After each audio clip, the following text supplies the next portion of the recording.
I think that anybody that would go and visit an intensive farms will probably come out saying, okay, I'm not going to eat meat anymore.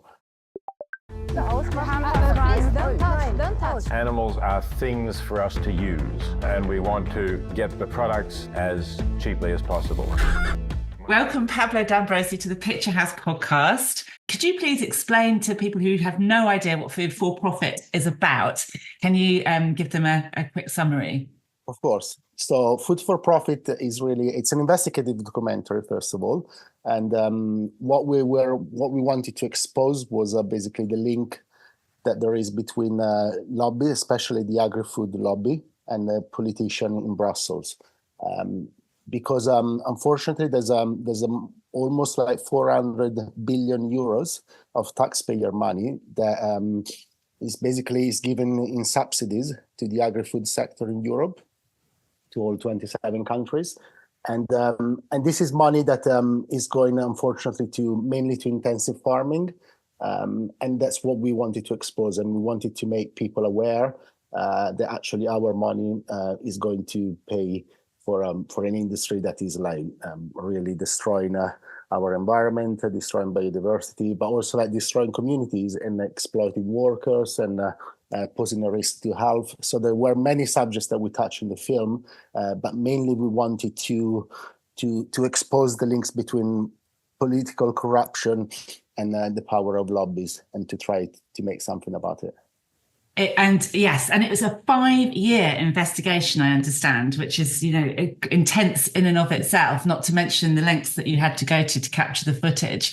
Can you take me back to the very beginning? When did you first hear about this extraordinary corruption, for want of a better word? Well, exactly. So it was an investigation that took 5 years. The reason why is because we infiltrated with the lobbyist in the European Parliament.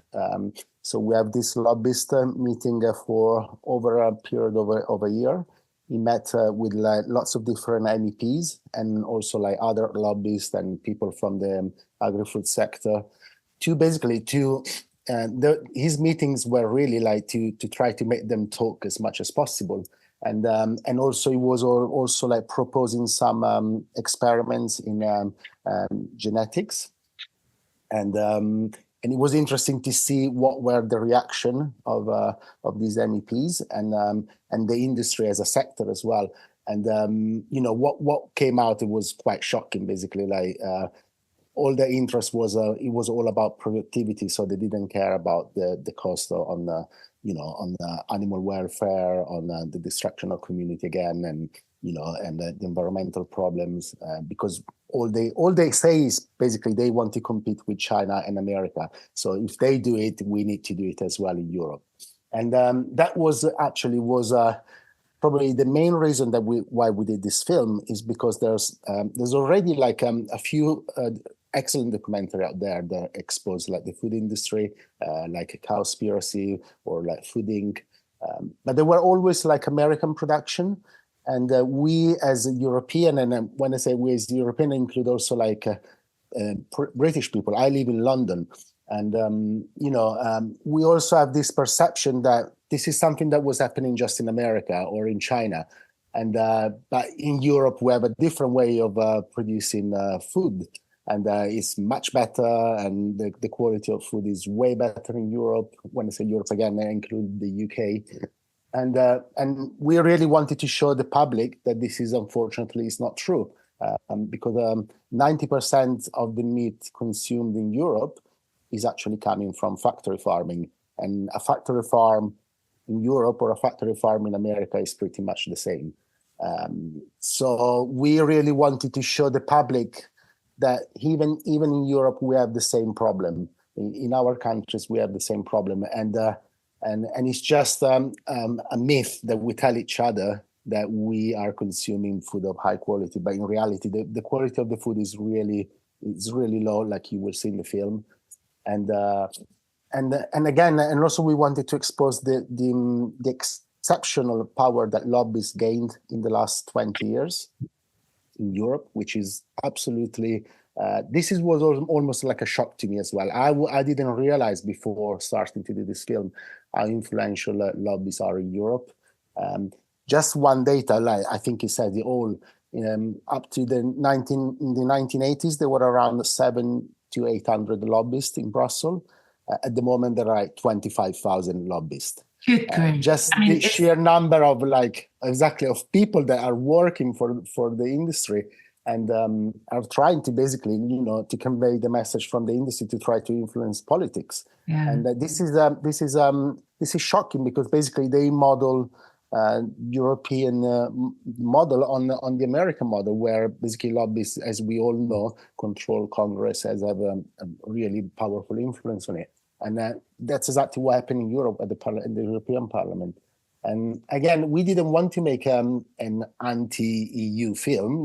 We believe in the European project, but we wanted to show the public as well that unfortunately there is corruption in it, and hopefully things will change for the better. And this was one of the aim of our film as well. And people in the UK might be thinking, oh, well, we're Brexit. We don't have to do that anymore. But it's like, well, you've got China or America to choose from, and it's like every which way we look, there is nowhere to turn. There really exactly. And unfortunately, even if the film touches the problems in Europe and England not being part of the European Union, but the problem in the UK are very, very similar to Europe. You only just left Europe. And so the structure in place is basically the same, but also the direction that the UK is going in the food industry, it doesn't give good sign and positive sign, really. It's showing that is, like you just mentioned, is going more into the direction of the American market and the American way of producing. So, it's not good because unfortunately it's a global problem. That's the thing. We expose the corruption in Europe, but it really is a global problem. And as I said before, we wanted to make this film because we wanted to show European the truth about food production and the fact that it's not just America, but even if Europe is considered by everywhere in the world probably as the highest level of food production, and even if Europe is that bad, you can only imagine what other countries are. And connecting the dots with the oil industry and what's happening at COP, European Parliament, Congress, it's lobbyists. It's I don't know them personally, but it's almost parasitical how it's so out of control. Yeah, it is. And, because unfortunately where there is money, there is power and influence, and we're talking about a lot of money. The agri-food sector almost make up to almost half of the European budget, so it's a huge sector in Europe. And what's particularly diabolical with the European transfer of taxes to the food industry to support and to buoy up this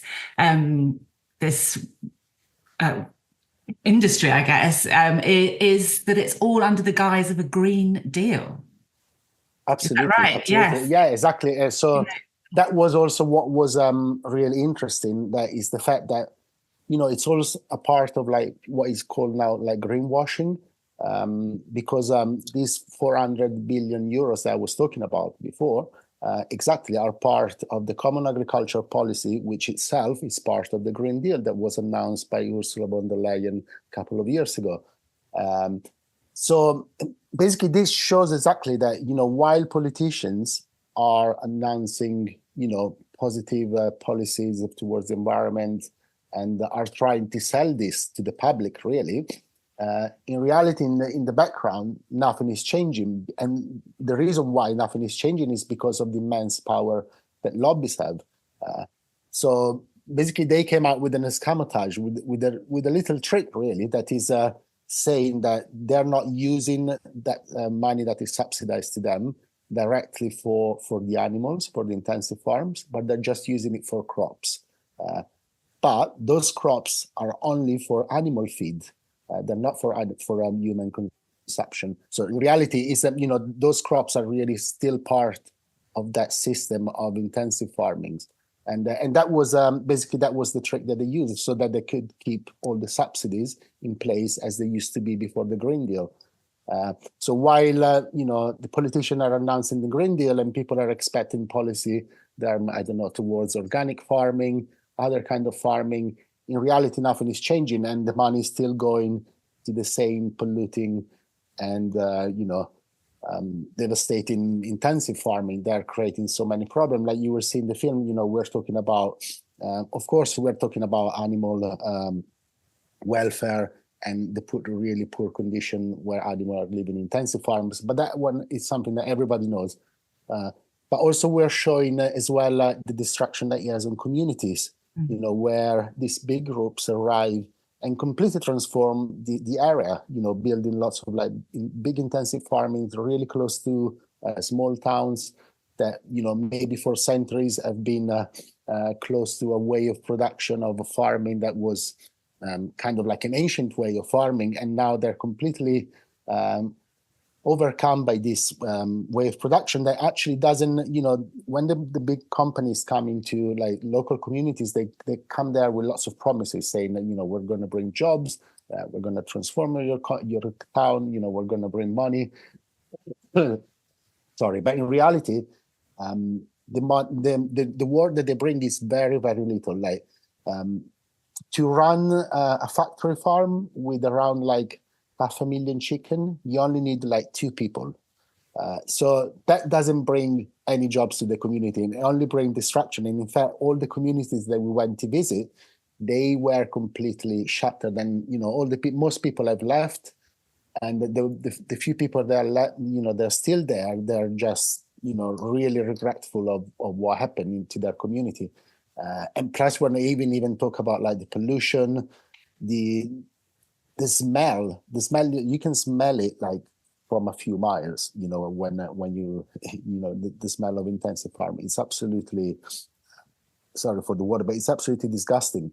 And, so it's just and also all the risks they're exposing to health. We talk about the risk of new pandemics that they can start inside factory farm, like swine flu, birds flu, avian flu, that, with, they can mutate and they can evolve and pass into humans in the future. It's already happening. There's been very few cases, but, the virus is testing the jump of species, basically. And, but also another problem that is really, really important is antibiotic resistance. Lots of scientists are saying by 2050, antibiotic resistance could even become the first cause of death in the world, because unfortunately bacteria are evolving and they're becoming resistant to antibiotics. And this is mainly because of the huge number of antibiotics that we give to animals. We saw it with our own eyes, animals are given antibiotic almost on a daily basis because of the condition that they live. But also because of other reasons. Antibiotics makes the animal grow quicker and faster and bigger. So obviously it's more meat that is produced. And, if we think that we enclosed 70 billion animals in the world in intensive farms, and out of these 70 billions, a good chunk of it, I would say even more than half of them are given antibiotics almost on a daily basis. So this is why antibiotic resistance is happening, and this needs to stop, basically, because it's going to have huge repercussion on us humans as well. So we need to find other way, basically, of producing food that is more sustainable and is not creating all these externalities and problems. I feel really emotional speaking with you, actually, Pablo, because it's a deeply moving film on many levels, and just to appreciate the scale of it is really, really stunning. And it's just kind of rushing in on me now as we're talking, it is just such a phenomenally enormous issue.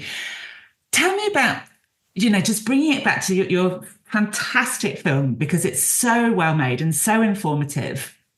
And you got this information that the European Parliament was corrupt.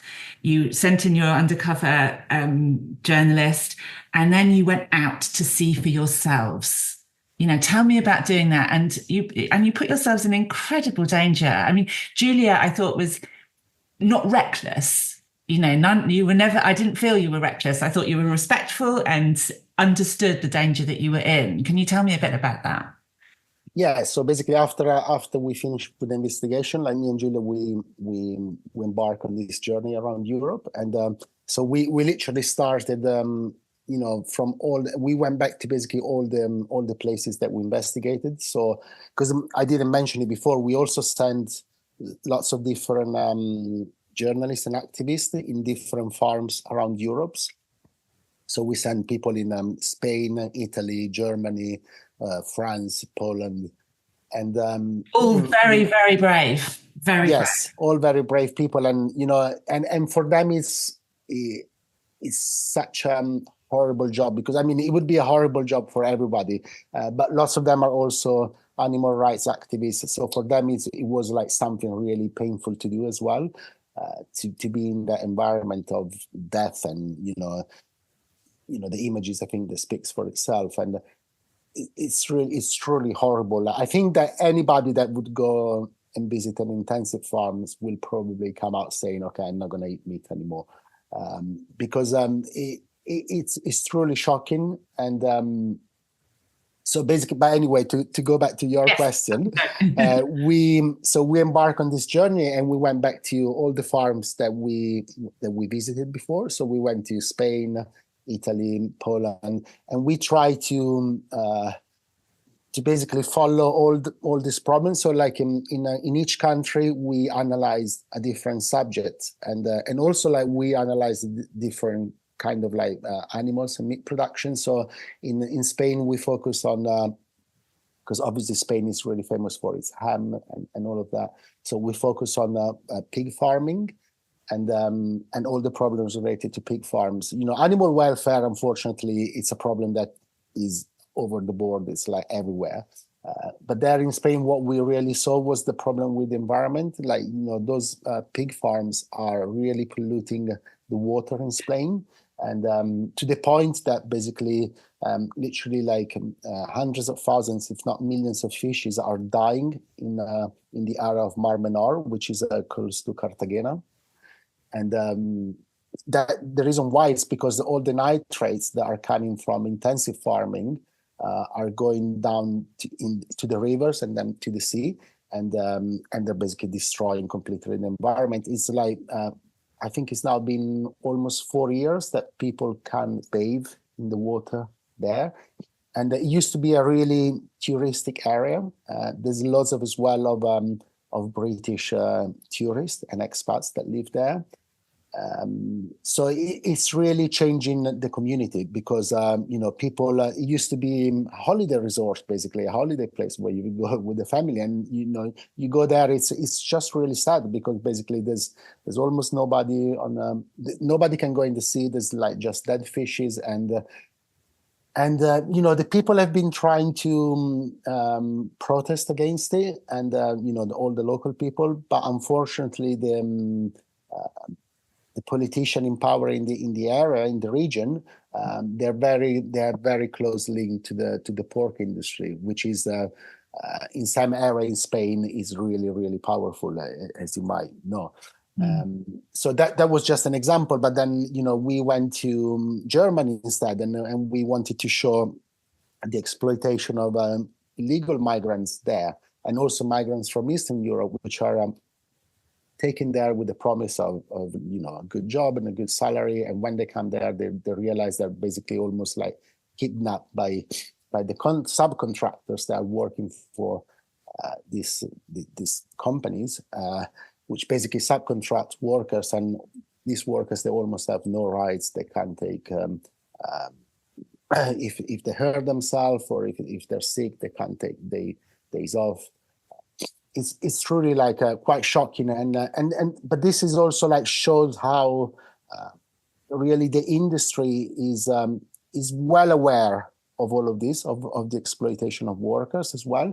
In Italy, then we actually show the exploitation of illegal workers that are coming from maybe from North Africa or from Asia, and they're taken there illegally, and they're getting paid peanuts, for their work. and it's a really hard work, and some of them were even given drugs to carry on working, and it's really shocking, as I was saying before, how the industry is really in a way complicit, and it's just turning the head about the problem, and when something comes out, they only blame the single farm, because the way this system works is basically there's a few agri groups in each country. Each country more or less have that's what we noticed, that in each country more or less there are like between 3 to 5 big agri groups that basically they control almost like 90% of the food production in a country, and these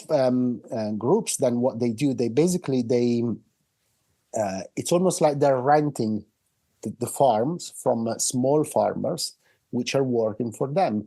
But this system is great, because whenever there is a problem with the farm, the big groups, they just blame, but we didn't know about it. It was just that farm that was, misbehaving or not following the rules.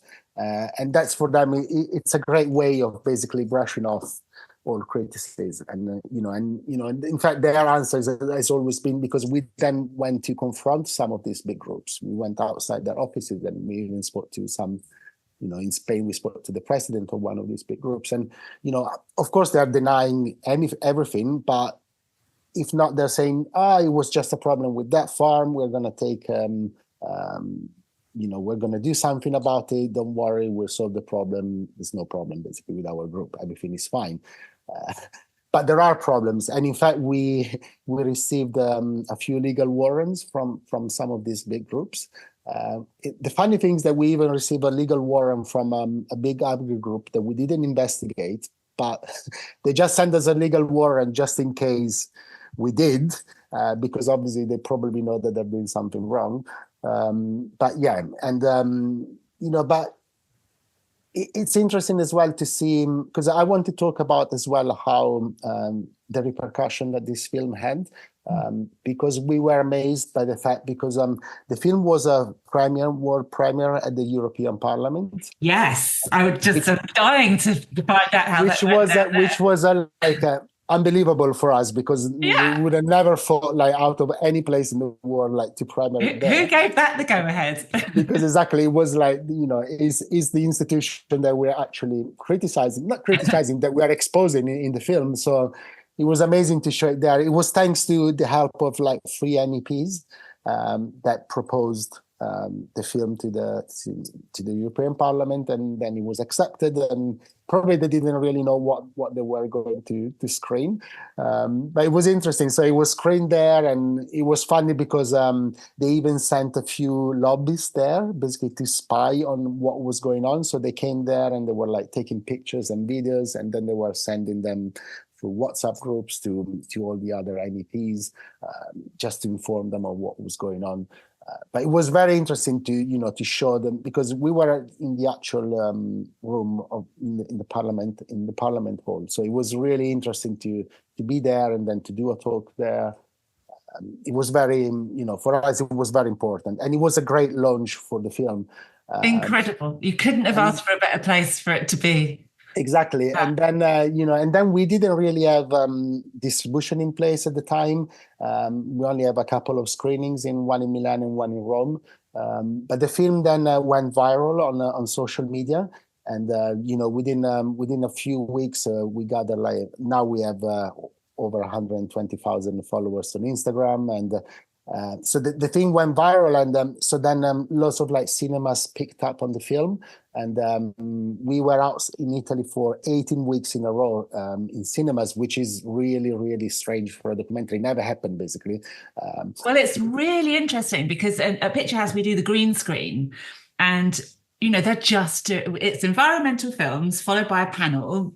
In most cases, or we show them meaningfully. So I want people to watch the film and then have a discussion with experts who understand the issues raised in the film and what people can do in their communities. Yeah, I mean, it's just been so successuful because exactly, because it really shows that there is so much interest from the public.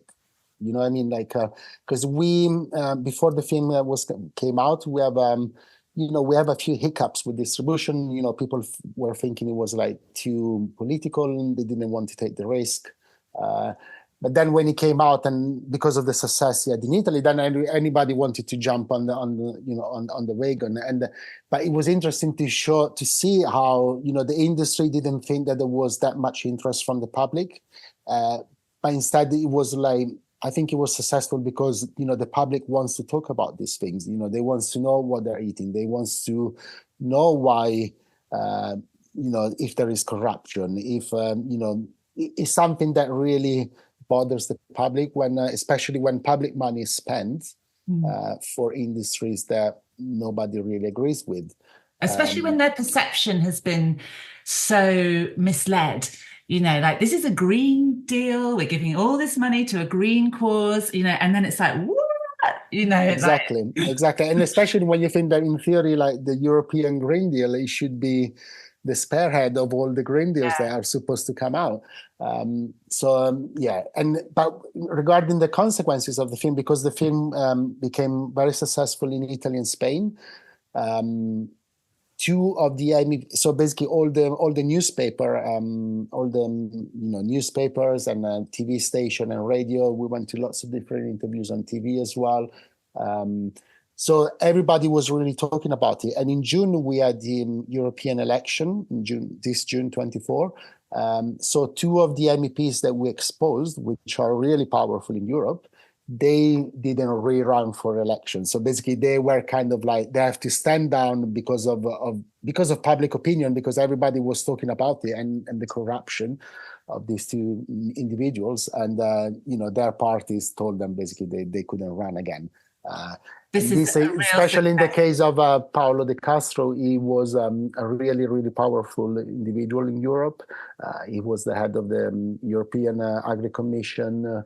He's been Minister of Agriculture twice. He was very influential. For the past 20 years, he was probably the most influential MEPs in the agri sector.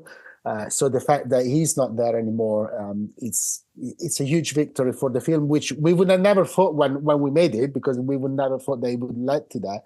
But this is actually, going back to what we were saying at the beginning, that this is actually shows the power of films, of documentaries, of books, of culture in general. And, when, you sometimes like things happen that you didn't expect them to happen, and you might be surprised about it. But, when you actually start doing something that, that it's got a cause and it's good, and people start believing in it, then things follows. And, so for us, we were, even though at the beginning they did try to send us legal warrants as well, like these MEPs, but, they couldn't stand anything in, yeah. Well, by the I still commend you, because people are going to jail for a long time, like for protesting and doing, like really, like even just being on a Zoom meeting,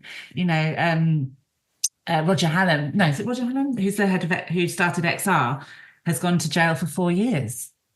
So you might have got beaten up by some farmers, but equally you might somehow have been sent to jail in another horrible loophole of the law.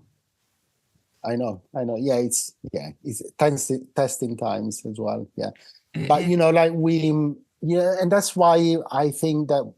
But then when you bring the evidence on the table, that you could do like with an investigation, in a journalistic newspaper or through a film, I think that then when the evidence is there, and you can't really deny what happened, especially if things are on tape and people have said things. It's difficult for them to deny it. I'm so excited for your success. It really, and you deserve it. When people watch the film, they'll see how hard you've worked, how much risk you took, and how diligent you've been. This is a very, very important piece of news and information and research. Yeah, no, exactly, and and it was brilliant to work with Giulia. So we had such a great time over these 5 years. It was challenging because for 5 years it was almost just me and her trying to basically finish this film. But then like towards the end, we had the help of like other people got involved with it, and because they started believing in the project and they really help us, and so it was very interesting to see like the help of the community and how the film really started it was spread from the bottom. We didn't have any marketing. We didn't have a press a press office. So we kind of like did it all ourselves, and it's really thanks to the people and the community that they started spreading the news about the film, and and they made it the success that it became. So it's thanks to all of us that you really. But again, this shows that there is so much interest from the public to talk about some subjects. And Yes. I think that the industry should follow, the film industry should follow a bit more, and see and trying to tap into this interest, and not to be too scared of going against the power that be and the system, because actually there is need for more of this kind of investigation, not just in the agri-food sector, but all sectors. I strongly believe in investigative journalism. I think is it's a fundamental part of society. Yeah. Yes, 100%.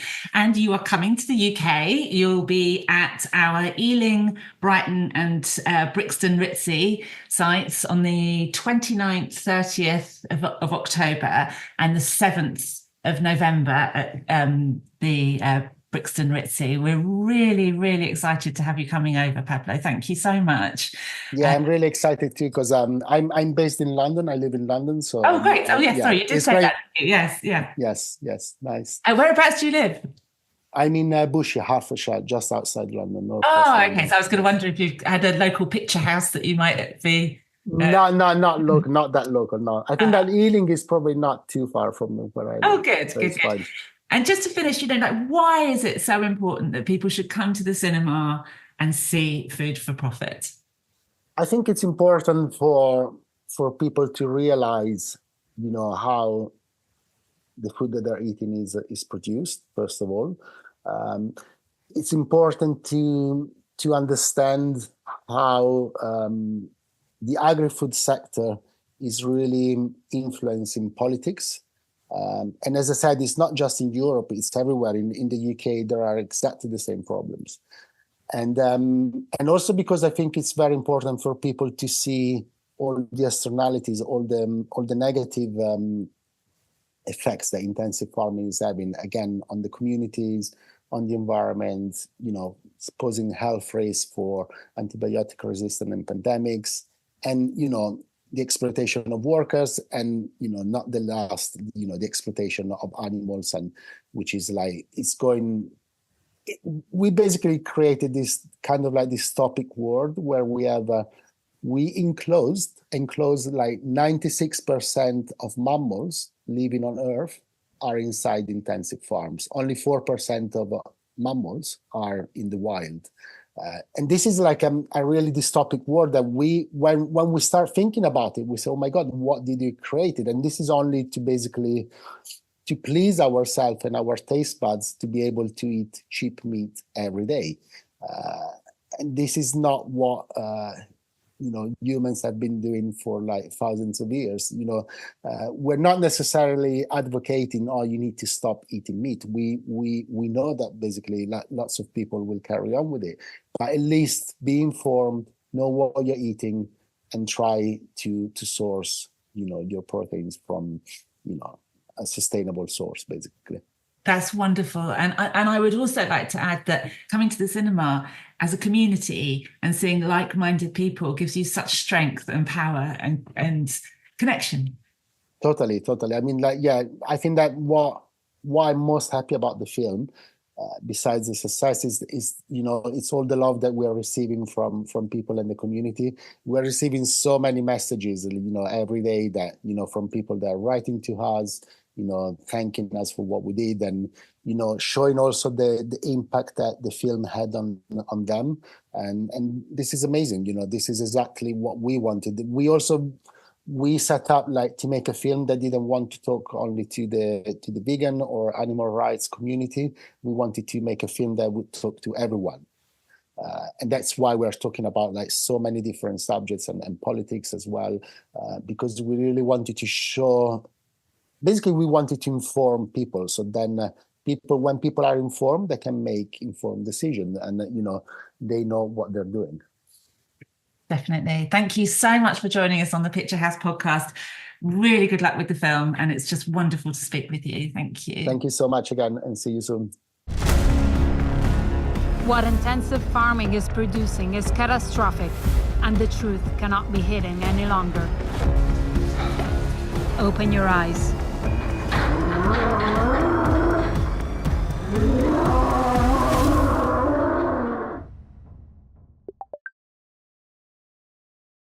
Thank you for watching Picture House Cinema's unique video content.